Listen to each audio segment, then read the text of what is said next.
लागेल in fact computer मॅनेजमेंटमध्ये पुन्हा एकदा, कारण की युजर अकाउंट्समधून ग्रुप्स मॅनेजमेंट होऊ शकत नाही.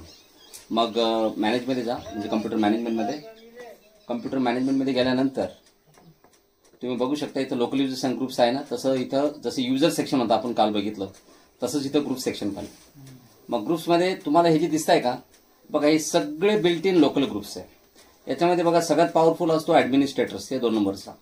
त्यानंतर इथं असतो पॉवर युजर्स, त्याच्यानंतर बॅकअप ऑपरेटर्स, त्याच्यानंतर रिमोट डेस्कटॉप युजर्स, त्याच्यानंतर याच्यामध्ये युजर्स, त्याच्यानंतर गेस्ट्स. समजलं का तुम्हाला? नेटवर्क कॉन्फिगरेशन ऑपरेटर सुद्धा असतील ते बघा. हे सगळे ग्रुप आहे, बिल्ट इन आहे. अजूनही ग्रुप्स आहेत तिथं, पण आपल्या समजा काही कामाचे नसतात ते आपल्याला जसं लागतील तसं सांगेल तुम्हाला मी. टेलनेट क्लायंट्स नावाचा ग्रुप असतो, रिप्लिकेटर असतो डोमेनमध्ये रिप्लिकेशन करण्यासाठी, इव्हेंट लॉग रीडर असतो. तुम्हाला जर इव्हेंट व्ह्यूवर वाचण्याची परमिशन कोणाला द्यायची असेल तर इव्हेंट व्ह्यूवर वाचण्यासाठी, आता तुम्हाला इव्हेंट व्ह्यूवर काय हेच माहीत नसेल तर तो ग्रुप शिकून काय मतलब नाही तुम्हाला, बरोबर आहे की नाही? ते गोष्टी माहीत असेल ते बरं, ठीक आहे. ते हळूहळू स्टेप बाय स्टेप माहीत जातं. त्यानंतर आता बघा, हे सगळे बिल्ट इन लोकल ग्रुप्स आहे. आणि तुम्ही जर ॲडमिनिस्ट्रेटर्स ग्रुपवरती जर डबल क्लिक जर केलं तर बघा तुम्हाला त्याचे मेंबर्स दिसतील. त्याचं म्हणणं आहे की इथं 2 मेंबर्स आहेत, एक ॲडमिनिस्ट्रेटर युजर आहे आणि दुसरा कॅप आहे. म्हणजे सध्या ह्या सिस्टीममध्ये 2 ॲडमिनिस्ट्रेटर. किती? 2. म्हणजे हा बघा, हा एक ॲडमिनिस्ट्रेटर युजर, हा एक ॲडमिनिस्ट्रेटर आहे, आणि कॅप हा एक ॲडमिनिस्ट्रेटर आहे. ध्यानात ठेवा, जो पण युजर ॲडमिनिस्ट्रेटर्स ग्रुपचा मेंबर असतो तो ॲडमिनिस्ट्रेटरच असतो, ठीक आहे. मग आता सध्या ॲडमिनिस्ट्रेटर्स ग्रुपमध्ये 2 जण मेंबर आहेत, म्हणजे याचा अर्थ ते 2 ॲडमिनिस्ट्रेटर्स. बाकी बॅकअप ऑपरेटर्समध्ये कोणीही नसतो, कोणी याचा मेंबर नसतो. पॉवर युजर्समध्ये याचाही कोणी मेंबर नसतो, ठीक आहे ना. त्याच्यानंतर नेटवर्क कॉन्फिगरेशन ऑपरेटरमध्येही याचाही कोणी मेंबर नसतो, ठीक आहे. तर आपल्याला काय करायचं आता इथे? चला, हे झाले बिल्ट इन लोकल ग्रुप्स. पण काल तुम्हाला मी अजून काही ग्रुप सांगितले होते, बिल्ट इन सिस्टीम ग्रुप्स. बरोबर? मग दिसतंय तुम्हाला इथं, because we cannot manage the built in system groups. आपण built in system groups manage करू शकत नाही.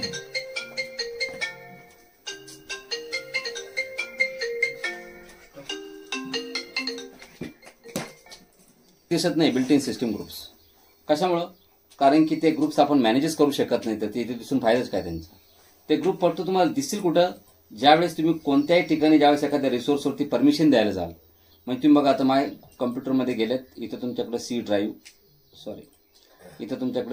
आहे. मग सी ड्राईव्हमध्ये तुमच्याकडे फोल्डर एस डेटा नावाचा फोल्डर आहे. मग तुम्ही या फोल्डरच्या ज्यावेळेस प्रॉपर्टीजमध्ये जाऊन परमिशन द्याल, कोणती द्या, शेअरिंग परमिशन द्या किंवा एनटीएफएस परमिशन द्या, ही सिक्युरिटी आहे. सिक्युरिटीमध्ये आले तुम्ही एडिट, आणि ज्यावेळेस तुम्ही कोणाला ॲड करण्याचा प्रयत्न करता इथं ॲड ॲडव्हान्स फाइंड नाव, तर बघा या ठिकाणी तुम्हाला दिसेल, हे बघा तिकडे तुम्हाला एक हे ग्रुप दिसला होता, ॲडमिनिस्ट्रेटर युजर दिसला, तिकडे तुम्हाला ॲडमिनिस्ट्रेटर्स ग्रुपही दिसला, बरोबर आहे, कम्प्युटर मॅनेजमेंटमध्ये. पण तुम्हाला तिथं असा ग्रुप दिसला नसेल बघा, all application packages, anonymous log on, authenticated users, त्याच्यानंतर बॅच.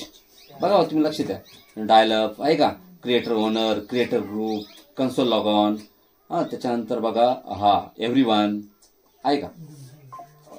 हे सगळे ग्रुप जे आहे built in system groups, interactive, IIS_यू, हे बघा, हा त्याच्यानंतर IUSER, हे बघा नेटवर्क ओनर राईट्स, नेटवर्क नावाचा ग्रुप आहे. हे ग्रुप सगळे बिल्ट इन सिस्टीम ग्रुप आहे. म्हणजे बघा त्या ठिकाणी एव्हरीवन नावाचा ग्रुप नव्हताच कम्प्युटर मॅनेजमेंटमध्ये. हे ग्रुप फक्त कुठेतरी रिसोर्सवरती तुम्हाला जर परमिशन द्यायचं असेल तरच हे ग्रुप तुम्हाला अवेलेबल आहे, अदरवाईज हे ग्रुप तुम्हाला अवेलेबल नाही. Because they cannot be manage. ते ग्रुप मॅनेज नाही केले जाऊ शकते. हे काही इथं ॲड केलं बघा, ऑथेंटिकेटेड युजर्स आहे, सिस्टीम, हे बिल्ट इन सिस्टीम ग्रुप आहे. आणि खालचे 2 जे आहे ना, हे बिल्ट इन लोकल ग्रुप्स आहे, ॲडमिनिस्ट्रेटर्स आणि युजर्स. त्या ग्रुपची मेंबरशिप आता बघा, एव्हरीवन म्हणजे एव्हरीवन, त्याची मेंबरशिप काय मॅनेज करणार तुम्ही? समजलं तुम्हाला? एव्हरीवनचा अर्थच एव्हरीवन होतो, त्याला काही ऑप्शन नाही. त्यानंतर आता आपण इथे येऊ, आणि या ठिकाणी तुम्ही जर आले तर बघा, मी इथे एक नवीन ग्रुप बनवतो. I am just going to create a new group. पण पहिले सध्या एक काम करू, आपल्याकडे इथे युजर बनलेला आहे, युजर भरपूर आहे, गुड्डू. तुम्हाला काय वाटतं, गुड्डूला तुम्हाला ॲडमिनिस्ट्रेटर बनवायचं. मग गुड्डूला जर तुम्हाला ॲडमिनिस्ट्रेटर बनवायचं असेल तर हे ॲडमिनिस्ट्रेटर्स ग्रुपमध्ये त्याला ॲड करावं लागेल. मग हा ॲडमिनिस्ट्रेटर्स ग्रुप एक तो ओपन करा असं, आणि मेंबर्समध्ये त्याला ॲड करा. ह्या ठिकाणी तुम्ही त्याचं नाव जर टाईप केलं आणि चेक नेम जर म्हटलं तर तो तुम्हाला सांगेल की यस, गुड डेज देअर. आपलं.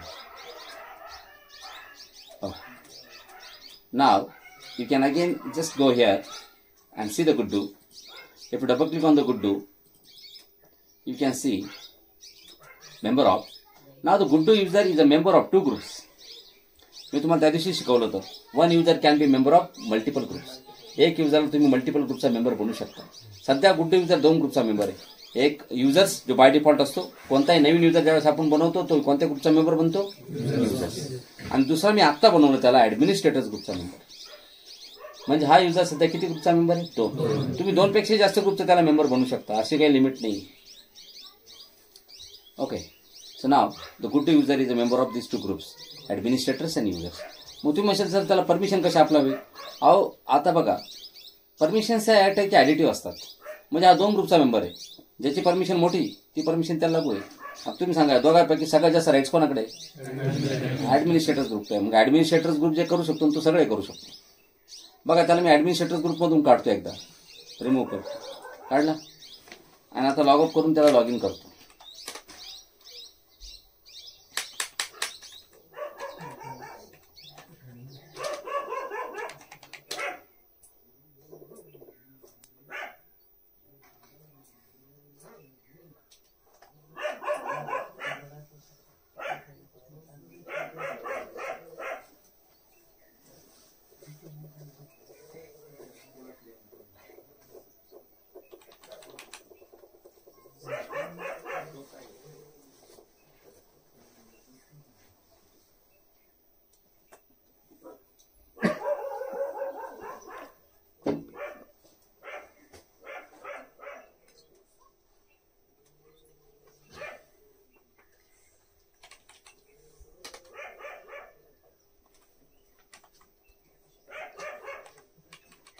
बघा आता गुड युजरनं आपण लॉग इन केलं आणि तुम्ही जर म्हटले आता राईट क्लिक केलं माय कम्प्युटर मॅनेजमेंटमध्ये, तुम्ही जर जायचं जर ठरलं, तुम्ही गेलो कम्प्युटर मॅनेजमेंटमध्ये, बघा कम्प्युटर मॅनेजमेंट उघडलं. मी जर म्हटलं लोकल युजर्स आणि ग्रुप्समध्ये गेलो, येस युजर्स, आणि मी जर म्हटलं मला नवीन युजर बनवायचं आहे, येस. काय युजर बनवायचं तुम्हाला? मला नवीन युजर बनायचं आहे. युजरला नाव द्यायचं आहे डॉरेस.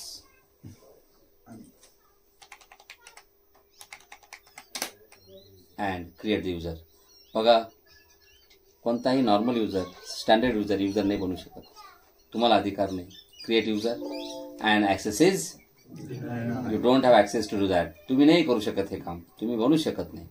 तुम्ही तो युजर बनवू शकत नाही. तुम्ही सांगा बनलेले युजर का तुम्ही डिलीट करू शकता का? एवढी हिंमत करशाल तुम्ही?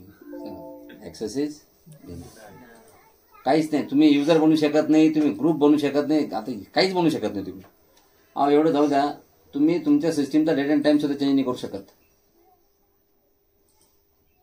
आता इथं सिस्टीम टास्क बघा, इथं गेल्याबरोबर ती ऍडमिनिस्ट्रेटरचा पासवर्ड विचारते. ते म्हणते खाऊ घ्या, दोघं जणच करू शकता फक्त एक. कोण? ऍडमिनिस्ट्रेटर अँड ते तुमचा पासवर्ड द्यायला रेड आहेत. ठीक आहे. तर तुम्ही काहीच टास्क करू शकत. तुम्हाला जिथं परमिशन तेवढं ऍक्सेस करा फक्त, बाकी तुम्हाला कोणत्या गोष्टीचा अधिकार नाही.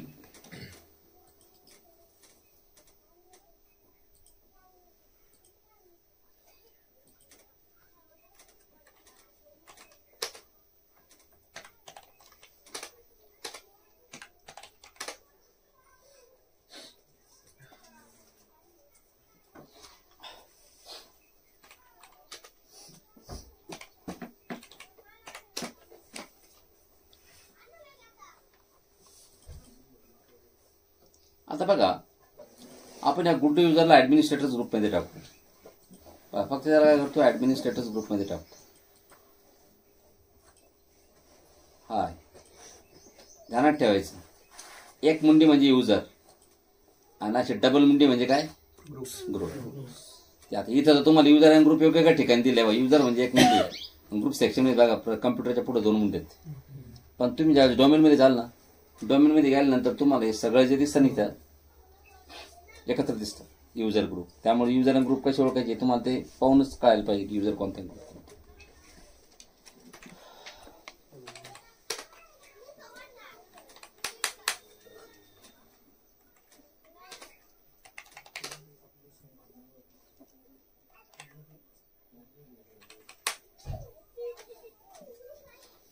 बघा आता राईट क्लिक करून कम्प्युटर मॅनेजमेंट उघडलं.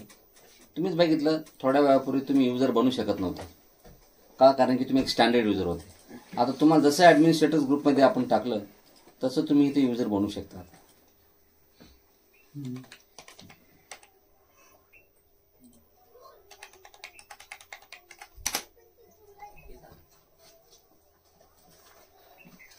आला युजर इथे.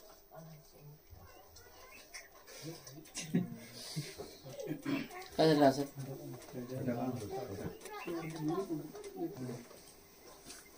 तर आपण बनवला, कारण की हा जो आहे हा ऍडमिनिस्ट्रेटर आहे आणि ऍडमिनिस्ट्रेटर जो असतो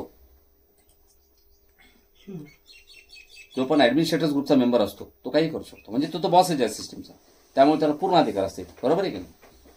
चला आता तसं यानं लॉग इन करून लॉग आउट करून ऍडमिनिस्ट्रेटर लॉग इन नसते केलं तरी चालतं, कारण तो जो काम करतो तो ऍडमिनिस्ट्रेटरच होतो. बरोबर आहे की नाही? त्यामुळं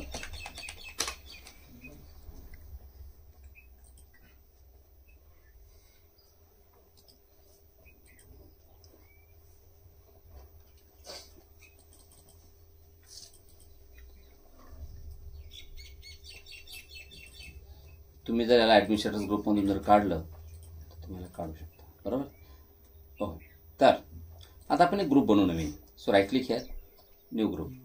समजा मी इथे जर ग्रुप जर बनवला, so I am just creating a group name sales. Okay. तर मेंबर्स ग्रुपचं नाव दिलं तुम्ही सेल्स, त्याच्यामध्ये मेंबर ऍड करा. आताच ऍड करायला पाहिजे असं पाहिजे, नंतर ऍड करू शकता तुम्ही, पण आता बनवता जे तेवढंसं ऍड करून घ्या. तसं मी इथं ऍड केला बंको,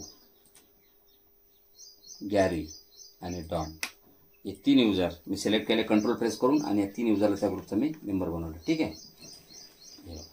बंको, डॉन आणि Gary, this 3 users are now member of the sales group. हे सेल्स ग्रुपचे मेंबर आहे. बनला ग्रुपही बनला. हे बघा सेल्स नाव. हां, पण आता हा काय बिल्ट इन लोकल ग्रुप नाही. आता this is a group that you have created. हा ग्रुप आपण बनवलेला आहे. बघा, जे पण ग्रुप तुम्ही बनवता ना त्याच्या समोर काहीच लिहिलेलं नसतं. जे बिल्ट इन असताना त्यांच्या समोर लिहिलेलं आहे. बघितलं ना तुम्ही? आता हा सुद्धा ग्रुप आहे ना आपणच बनवलाय. आपण म्हणजे तुम्ही म्हणशाल सर आपण तर पहिल्यांदा आलो इथं. हा ग्रुप आपण कधी बनवला माहिती का? ज्यावेळेस तुम्ही या सिस्टीमला टेलनेट सर्व्हर बनवलं होतं का, टेलनेट टाकल्यानंतर ऑटोमॅटिक हा ग्रुप बनतो. हा आपणच बनवला तो टेलनेट, आपण टाकत बनला शकतो. ठीक आहे. तर आता या ठिकाणी तुम्हाला जर असं वाटतंय, आता बघा हे तुम्ही ह्या युजरच्या प्रॉपर्टीमध्ये जाऊन बघा डॉन. आता युजर 2 ग्रुपचा मेंबर आहे, एक युजर्स आणि दुसरा सेल्स. तो बाय डिफॉल्ट प्रत्येक युजर त्या ग्रुपचा मेंबर असतो, युजर्स ग्रुपचा. ऍडमिनिस्ट्रेटर आणि गेस्ट जर सोडला ना सगळे जणांचे मेंबर असतात. तर आता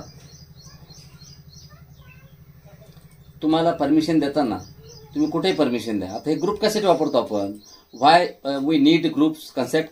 ग्रुप यासाठी लागतात आपल्याला, जर आपल्याला कुठेही एखाद्या ठिकाणी, आता एबीसीडी नावाचं फोल्डर आहे, इथं तुम्हाला एखाद्या युजरला परमिशन, ग्रुपला परमिशन द्यायची, एक युजरला न देता, मग तुम्ही सिक्युरिटीमध्ये जाल. इथे गेल्यानंतर तुम्ही इथं परमिशन ऍड कराल. हां, मग तुम्ही म्हणशाल की मला इथं सेल्स नावाचा ग्रुप ऍड करायचा आहे, चेक नाही. हे बघा आला सेल्स नावाचा ग्रुप. हा बघा 2 मुंडी. बस द्या तुम्हाला काय परमिशन द्यायची, मॉडिफाय वगैरे. आता तुम्ही जर ह्या ग्रुपला जर मॉडिफाय परमिशन जर दिली तर त्या ग्रुपमध्ये जेवढे युजर आहे सगळ्यांना कोणती परमिशन जाईल? Permission that you set on the group will be inherited by all the users in to that group. सगळं त्या युजरला ती परमिशन लागू.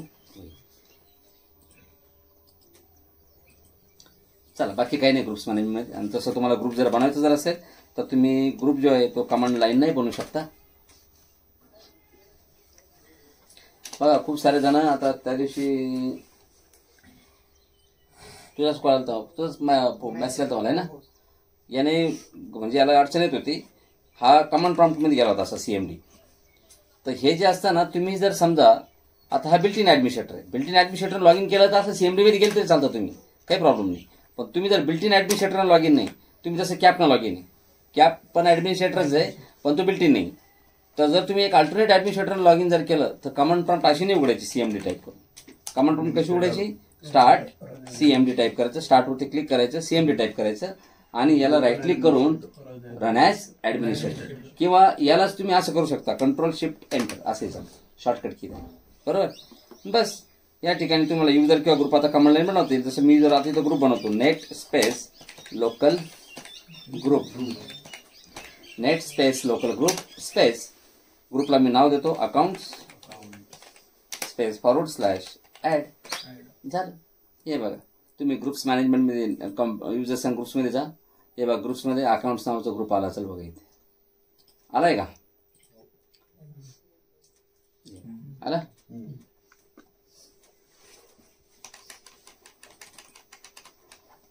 हा ग्रुप आला अकाउंट्स.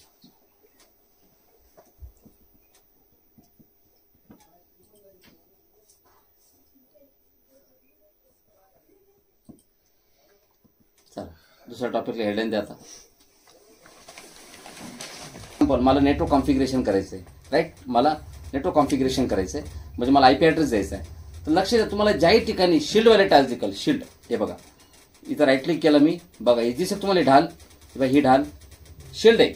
शिल्डवाले जेवढे टास्क आहे, this task are called as administrative task. ध्यानात ठेवा ह्या टास्क आता सध्या मी ना लॉग इन कोणानं करतोय, हा ॲडमिनिस्ट्रेटर बरोबर आहे. आता तुम्ही म्हणत असाल सर तुम्ही जर ॲडमिनिस्ट्रेटरनं लॉग इन केलं आणि तुम्ही जरी त्या प्रॉपर्टीजमध्ये गेले तुम्हाला त्याने काहीच विचारलं नाही, डायरेक्ट ओपन झाले, डायरेक्ट ओपन झाले. का ओपन झाले? कारण की ह्या बिल्ट इन ॲडमिनिस्ट्रेटरने हे टास्क परफॉर्म केले. तुम्ही एक काम करा, तुम्ही लागल्यास तो कॅप आहे ना दुसरा आपल्याकडे ॲडमिनिस्ट्रेटर, त्यांनी लॉग इन करा. Okay, I am just going to log on by using the cap user account.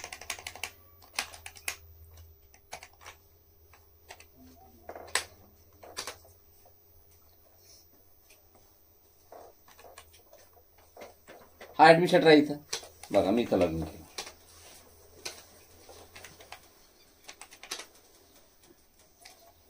झालं लॉग इन. बघा कॅप युजर लॉग इन झाला. आता लक्ष द्या, या ठिकाणी बघा मी मॅनेजमध्ये गेलो, ते डायरेक्ट ओपन केलं. पण लक्ष द्या काही टास्क कशा आहे, कारण की ह्या विंडोजच्या बायनरीज आहे, याच्यामध्ये सेटिंग असतात, ह्या युएससी मध्ये सेटिंग असतात. युजर अकाउंट कंट्रोलमध्ये अशा सेटिंग आहे की जर तुम्ही विंडोज बायनरी जर ओपन जर केलं तर तुम्हाला ते काही विचारणार नाही. पण जर नॉन विंडोज बायनरी जर तुम्ही ओपन जर केलं, नॉन विंडोज बायनरी म्हणजे अदर दॅन विंडोज ॲप्लिकेशन, तर तुम्हाला ते काय विचारेल, USC will trigger you. USC will ask you for your consent. म्हणजे युएससी तुमच्या कॉन्सेंटसाठी तुम्हाला विचारेल. कॉन्सेंट समजा तुम्हाला आपण म्हणतो यार तुम्हाला कॉन्सेंट घेतलंच नाही त्याच्यामध्ये, कॉन्सेंट घेतलं नाही म्हणजे तुम्हाला विचारच नाही त्याच्यामध्ये. तसं ते तुम्हाला विचारतं की ही ॲडमिनिस्ट्रेटिव्ह टास्क आहे, तुम्हाला परफॉर्म करायची, याच्यामुळे तुमच्या सिस्टममध्ये काही चूक होऊ शकते. हे बघा मी आता इथे स्टार्ट मेनूवर गेलो, हां मी CMD टाईप केलं बघा बरं का. आणि मी जसं इथं कंट्रोल शिफ्ट एंटर केलं ना, ते मला विचारतंय बघा आर यू शुअर, म्हणजे हे बघा ते विचारतंय do you want to allow the following program to make changes to this computer, yes or no. बघा वरती काय ऑप्शन आहे, user account UAC triggered you for your confirmation, for your approval. तुमच्या अप्रुव्हलसाठी त्यांनी तुम्हाला काय केलं, ट्रिगर केलं. तुम्ही जर म्हटले येस तर ओपन होईल, नो जर म्हटले बस येस ऑर नो विचारता येते, दुसरं काही नाही विचारते. बघा तुम्हाला येस ऑर नो, येस केलं तर ओपन होईल बघा, येस चालू ओपन. पण बिल्ट इन ॲडमिनिस्ट्रेटर जर असतात त्याला विचारलं नसतं असं. हे बघा तुम्ही built in administrator log in करा.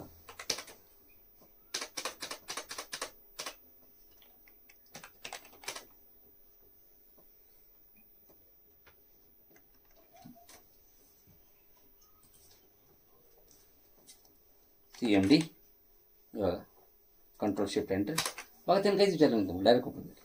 कारण की बिल्ट इन ॲडमिनिस्ट्रेटरला युएससी ट्रिगर होत नाही.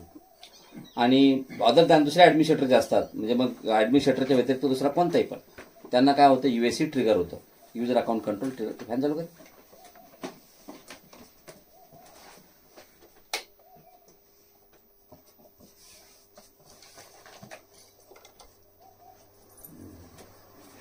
हुशार करतो.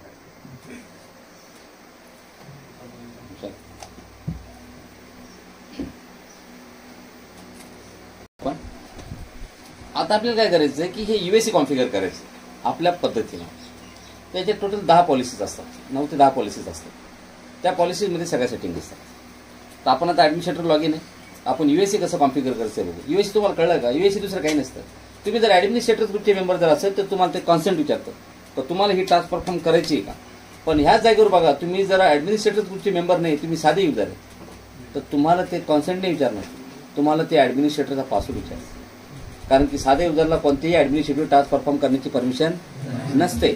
मग ते काय करतं की ते म्हणतो मग तुम्हाला तर अधिकार नाही, पण हे 2 जण आहे, यांचा पासवर्ड जर तुझ्याकडे जर असेल तर मग तू करू शकतो. त्यांचा पासवर्ड याच्याकडे कशाकडे, म्हणजे ते ॲडमिनिस्ट्रेटरच करतो, नॉर्मल युजरला लॉग इन करतो आणि ॲडमिनिस्ट्रेटिव्ह टास्क परफॉर्म करतो.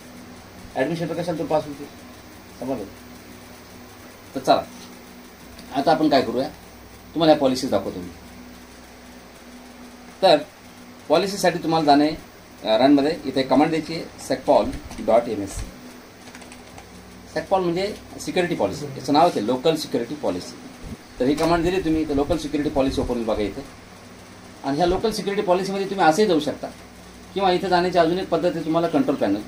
तर कंट्रोल पॅनलमध्ये जा, ॲडमिनिस्ट्रेटिव्ह टूल्स आहे आणि त्याच्यामध्ये बघा लोकल सिक्युरिटी पॉलिसी असते. इथूनही तुम्ही लोकल सिक्युरिटी पॉलिसीमध्ये एंटर करू शकता. आहे लोकल सिक्युरिटी पॉलिसी सेम इथं आल्यानंतर लोकल पॉलिसीज आहे. लोकल पॉलिसीजमध्ये आल्यानंतर इथं सिक्युरिटी ऑप्शन्स आहे आणि सिक्युरिटी ऑप्शन्समध्ये जर तुम्ही इथं आले तर तुम्हाला डेफिनेटली इथं सगळ्यात बघा युजर अकाउंट कंट्रोल नावाचं सेटिंगच आहे. युजर अकाउंट कंट्रोल इथून सुरू आहे. UAC 1 1 2 3 4 5 6 7 8 9 10 किती पॉलिसीज आहे? 10. मला जसं मी सांगितलं 10 पॉलिसीज असतात. युजर अकाउंट कंट्रोलचे 10 पॉलिसी. तर याच्यामध्ये बघा ह्या प्रत्येक पॉलिसीमध्ये काय काय आहे हे तुम्हाला मी सांगतो, याचा अर्थ काय होतो. पहिली पॉलिसी बघा, user account control admin approval mode for the built in administrator account and it is disable. म्हणजे बिल्ट इन ॲडमिनिस्ट्रेटर अकाउंटसाठी ॲडमिन अप्रूव्हल मोड काय असणार तर डिसेबल. डिसेबलचा अर्थ होतो की बिल्ट इन ॲडमिनिस्ट्रेटरला ही पॉलिसी लागू होणार नाही, तो बिल्ट इन आहे. बरोबर आहे की नाही. त्याच्यानंतर नेक्स्ट आहे allow UI access applications to, म्हणजे user interface access applications to prompt for elevation without using the secure desktop. मग ही पॉलिसी पण डिसेबल आहे. म्हणजे अलाउ म्हणजे असे पण जे युजर इंटरफेस ॲप्लिकेशन, आता बघा युजर इंटरफेस ॲक्सेस म्हणजे काय, असे कोणतेही ॲप्लिकेशन ज्यांना आपण ग्राफिकल ॲक्सेस करतो त्याला युजर इंटरफेस म्हणतात, जे तुम्हाला युजर इंटरफेस प्रोव्हाइड करतात. मग असे ॲप्लिकेशन ॲक्सेस करताना सिक्युअर डेस्कटॉप ट्रिगर झाला नाही पाहिजे. ही पॉलिसी डिसेबल आहे. ही जर इनेबल केली ना तर मग काय होईल माहिती आहे का, तुम्ही जर म्हणजे ॲडमिनिस्ट्रेटरना ॲडमिनिस्ट्रेटिव्ह टास्क परफॉर्म करू दे, युजरना काही करू दे, सिक्युअर डेस्कटॉप ट्रिगर होणार नाही. आता सिक्युअर डेस्कटॉप काय असते तुम्हाला थोड्या वेळानं सांगतो मी. तुम्हाला काही गोष्टी कळणार नाही सध्या, पण हळूहळू लिंक लागेल तुम्हाला. आता बघा हे सध्या बाजू ठेवली. Behaviour of the elevation prompt for administrators in the admin approval mode. म्हणजे आता ही पॉलिसी तुम्हाला, तर पहिली पॉलिसी जी तुम्हाला मी सांगतो आता, हां हे बघा काय पॉलिसीचं नाव काय, म्हणजे ॲक्च्युली सेटिंग काय, behaviour of the elevation prompt for administrators in admin approval mode. म्हणजे जेवढे पण ॲडमिनिस्ट्रेटर्स ग्रुपचे लोक आहेत जे ॲडमिन अप्रूव्हल मोडमध्ये, त्यांना इलेव्हेशन प्रॉम्प्टचे बिहेवियर काय असायला पाहिजे. इलेव्हेशन प्रॉम्प्ट म्हणजे काय, TV से ट्रिगर होते का आपल्याला. बघा त्याचं बिहेवियर काय, prompt for consent for non Windows binaries. Non Windows binaries म्हणजे विंडोज बायनरीजच्या व्यतिरिक्त, विंडोजच्या नाही, अदर दॅन विंडोज. पण तुम्ही जर सेटिंग जर केली की प्रॉम्प्ट फॉर कॉन्सेंट, मग विंडोज बायनरी असू दे नॉन विंडोज बायनरी असू दे, सगळ्यांसाठी विचारलं पाहिजे. सगळ्यांसाठी कॉन्सेंट आलं पाहिजे, विचारलं पाहिजे yes or no, yes or no. समज मग मी सेटिंग केली. पण बघा या ठिकाणी भरपूर ऑप्शन. कॉन्सेंटचीच किती ऑप्शन बघा, कॉन्सेंट कॉन्सेंट कॉन्सेंट, 3 ऑप्शन कॉन्सेंटचे. एक आहे prompt for consent on the secure desktop, दुसरा आहे प्रॉम्प्ट फॉर कॉन्सेंट, आणि एक आहे prompt for consent for non Windows binaries. आता तुम्ही जर फक्त प्रॉम्प्ट फॉर कॉन्सेंट घेतलं, तुमचं म्हणणं असं आहे की सिक्युअर डेस्कटॉप घेऊ नको, सिक्युअर डेस्कटॉप आलं नाही पाहिजे. सिक्युअर डेस्कटॉप म्हणजे काय असं माहिती का, ज्यावेळेस तुम्ही टास्क रन करायला जाणार ना तुम्हाला ते बॅकग्राऊंडमध्ये विचाराल येस ऑर नो. काय विचाराल, येस ऑर नो, दोन्हीपैकी एक विचार, त्याला कॉन्सेंट म्हणतात. आता एक काम करू, कॉन्सेंट जे आहे ना राहू दे. सिक्युअर डेस्कटॉप तरी कॉन्सेंट जर घेतलं तरी सिक्युअर डेस्कटॉप येणार काय नाही माहिती आहे का. बघा तुम्ही कॉन्सेंट घेतलं तरी सिक्युअर डेस्कटॉप येणार, कारण की बघा इथे एक सेटिंग आहे, switch to the secure desktop when prompting for elevation. बघा ही पॉलिसी इनेबल. एकटी पॉलिसी अशी आहे की तुम्ही तिकडून जर सिक्युअर डेस्कटॉप नाही जर घेतलं तर ऑटोमॅटिक सिक्युअर डेस्कटॉपला स्विच करतो. तुम्हाला दाखवतो सिक्युअर डेस्कटॉप काय. आता बघा मी आता लॉगअप करतो आणि मी ॲडमिनिस्ट्रेटर लॉग इन करतो. ॲडमिनिस्ट्रेटर हा नाही बरं का, कोणता, कॅप.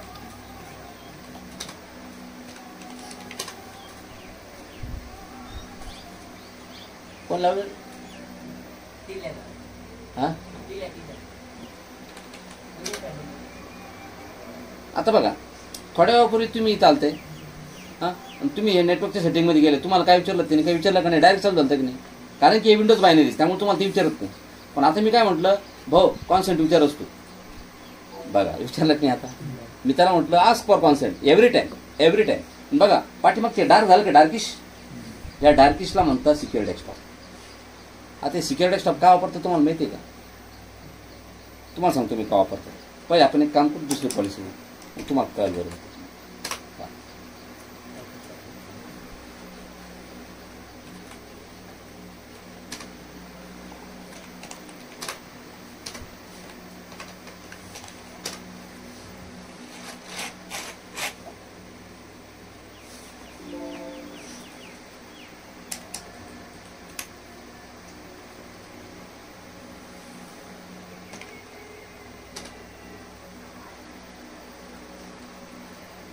हे बघा आता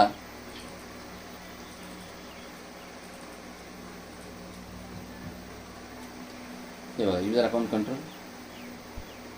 आता ह्या ठिकाणी हे झालं बरं. आता समजा मी जर याला जर म्हटलं, पण आता बघा सेटिंग मी अशी केली, प्रॉम्प्ट फॉर कॉन्सेंट आहे ना, मी जर याला म्हटलं प्रॉम्प्ट फॉर क्रेडेन्शियल्स, बघा लक्ष द्या, प्रॉम्प्ट फॉर क्रेडेन्शियल्स याचा अर्थ होतो आता कॉन्सेंट नको विचारू, येस ऑर नो नको विचारू, आता डायरेक्ट काय विचार, युजर नेम आणि पासवर्ड विचार. बघा क्रेडेन्शियल म्हणजे युजर नेम आणि पासवर्ड. बघा ही सेटिंग थोडी चेंज केली मी. आता बघा काय होईल,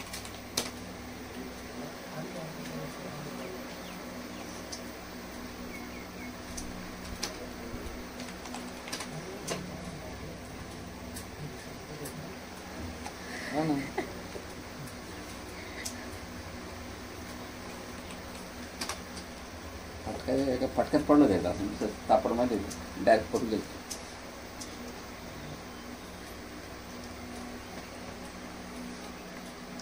अरे इथं नको थांबू थोड्या वेळपर्यंत, आणि सगळे येऊन बसतात. चला तर बघा या ठिकाणी मी गेलो आता, ठीक आहे. अरे आता इथंच जा तुम्ही, थोड्या वेळपूर्वी तुम्ही नेटवर्क सेटिंग चेंज करत होते, बाकी तर भरपूर सेटिंग आपल्याला चेंज करायला, पण या नेटवर्कमध्येच या. थोड्या वेळपूर्वी तुम्हाला येस ऑर नो विचारलं होतं राईट, तुम्ही पण ॲडमिनिस्ट्रेटर आहे. आता तुम्हाला काय विचारतं बघा, आता ते म्हणतं पासवर्ड द्यावा लागेल, कारण की आपण काय क्रेडेन्शियल घेतलं ना ऑप्शन तिथं, क्रेडेन्शियल म्हणजे पासवर्ड लागेल. ते म्हणतो या 2 जण इथं ॲडमिनिस्ट्रेटर आहे, अहो तुमचाच पासवर्ड लागतोय तुम्हाला, कॅपचाच लागतोय, कॅप असेल तुम्ही एक आणि कॅपनच लॉगिन आहे आपण, बरोबर आहे की नाही, तुमचाच लागतोय, पण पासवर्ड द्यावा लागतो, कारण की सेटिंग काय केली आपण तिकडं क्रेडेन्शियल. आणि बघा आता हे सिक्युअर डेस्कटॉप याचा अर्थ काय होतो म्हणून मी सांगतो. सिक्युअर डेस्कटॉपचा अर्थ म्हणजे फायदा याच्यासाठी होतो, काय असतं माहिती का. आता तुम्हाला इथिकल हॅकिंगमध्ये मी एक टॉपिक शिकवणार आहे, त्याचं नाव आहे की लॉगर. काय की लॉगर असा अटॅक आहे तुम्हाला सांगतो. की logger it is also called as a की स्ट्रोक लॉगर, त्याला की स्ट्रोक लॉगर असेही म्हणतो.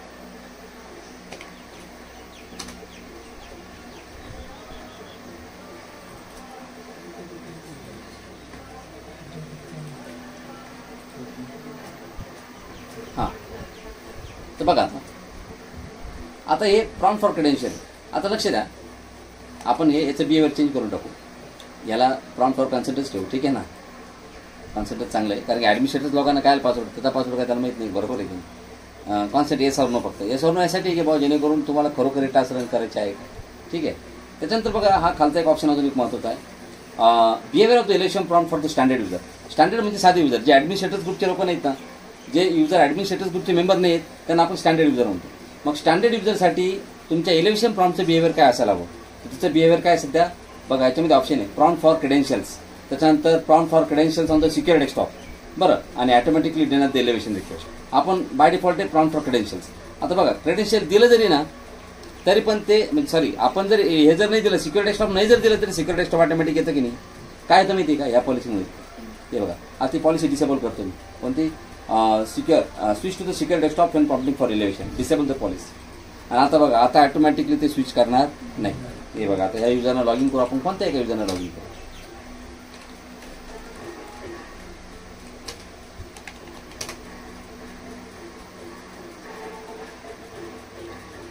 तर टिलेच आहे तिथं.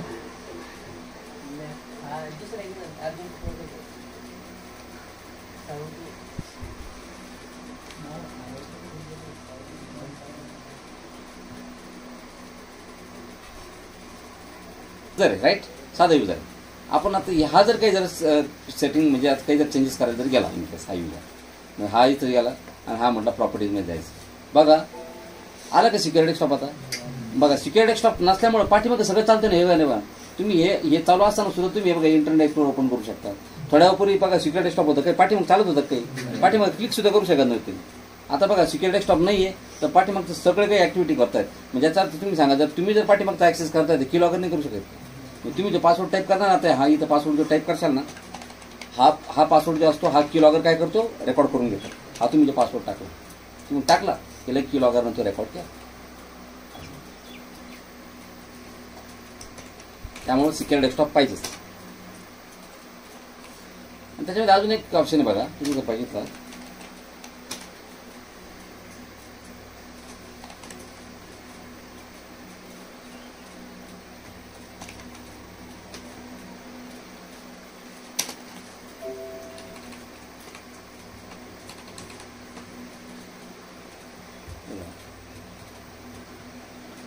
इथं अजून एक ऑप्शन होता, ऑटोमॅटिकली डिनाय द इलेव्हिशन रिक्वेस्ट. हे बघा, ऑटोमॅटिकली डिनाय द इलेव्हिशन रिक्वेस्ट. म्हणजे याचा अर्थ असं झाला की मी आता USC ह्या युजरसाठी काय करतोय, डायरेक्ट बंद म्हणजे असं करतोय की याला डायरेक्ट डिनाय. म्हणजे तुला आता सेकंडरी लॉग इन बंद करू टाकतो. काय बंद करतोय, म्हणजे तुला साध्या युजरना लॉग इन करून ॲडमिनिस्ट्रेटिव्ह टास्क रन करता येणार नाही. आता विषय संपला. हे बघा,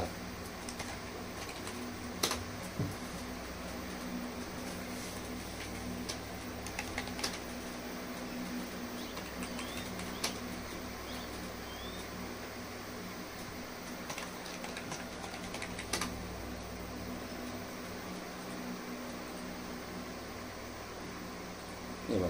आता तुम्ही इथं आले आणि तुम्ही म्हटलात तुम्हाला नेटवर्क सेटिंग चेंज करायची.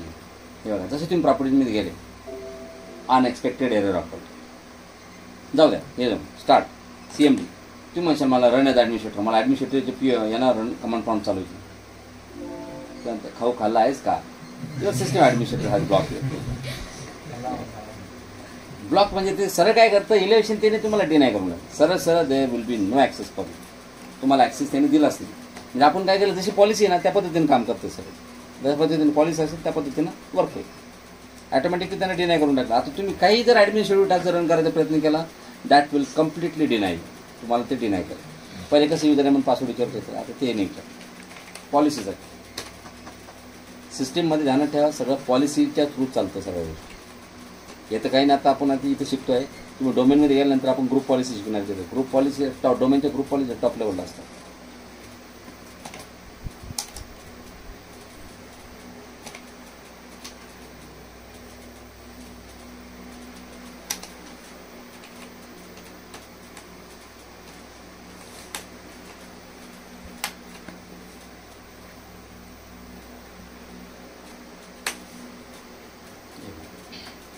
तर क्रेडेन्शियल चांगला ऑप्शन आहे, बरोबर आहे. आता बघा बाकीच्या पॉलिसीज तुम्हाला फक्त समजून सांगतो मी. नेक्स्ट आहे detect application installation and prompt for elevation. तर तुम्ही जसंही काही एखादं सॉफ्टवेअर इन्स्टॉलेशन करायला गेले का, त्याला की डिटेक्ट करेल की हा yes now you are installing the software and USC will trigger that. ते USC काय करेल की तिथं ट्रिगर होईल. तुम्हाला विचाराल की this program is going to make changes in to your system, so yes or no तुम्हाला परफॉर्म करायचं. Only elevate the executable that are sign and validated.